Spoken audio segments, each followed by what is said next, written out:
Sanctions lourdes d'Utah contre la FECAFOOT, violente réaction du clan de Samuel Eto'o. Lorsque Samuel Eto'o a pris ses fonctions de président de la FECAFOOT en décembre 2021, il a promis de relancer le football du pays qui était confronté à des problèmes sur et en dehors du terrain.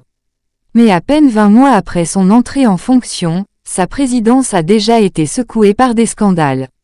Les critiques allèguent qu'il utilise ses pouvoirs pour prendre des décisions injustifiées comme l'exclusion arbitraire de tous les membres du comité exécutif de la FECAFOOT qui ont critiqué la gestion opaque et très personnelle du président de la FECAFOOT. D'ailleurs, le tribunal arbitral du sport vient de réhabiliter plusieurs acteurs du football camerounais qui avaient été écartés par Samuel Eto'o. Parmi les décisions rendues ce jour par l'État, plusieurs personnes autrefois virées par Samuel Eto'o de la FECAFOOT signent leur retour au sein de l'instance de football.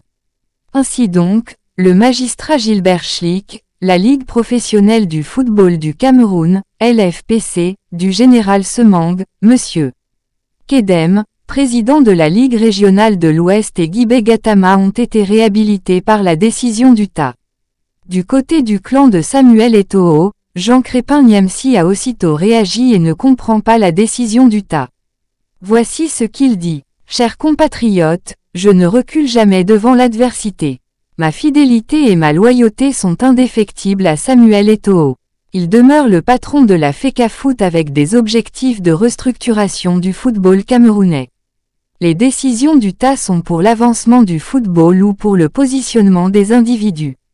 Une société sans turbulence est habitée par des robots téléguidés et comme la FECAFOOT est dirigée par un humain, elle accepte les turbulences.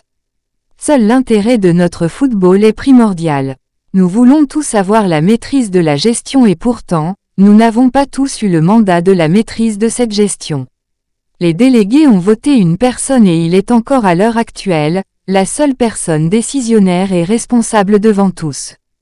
Prenons rendez-vous pour le 11 décembre 2025 et les délégués décideront de la personne apte à diriger cette maison. Pour le moment, avant la nouvelle date des élections à la présidence de la FECAFOOT, prière de ne jamais oublier qui est actuellement le président de la FECAFOOT. Dr Jean Crépin Sauter Niamsi.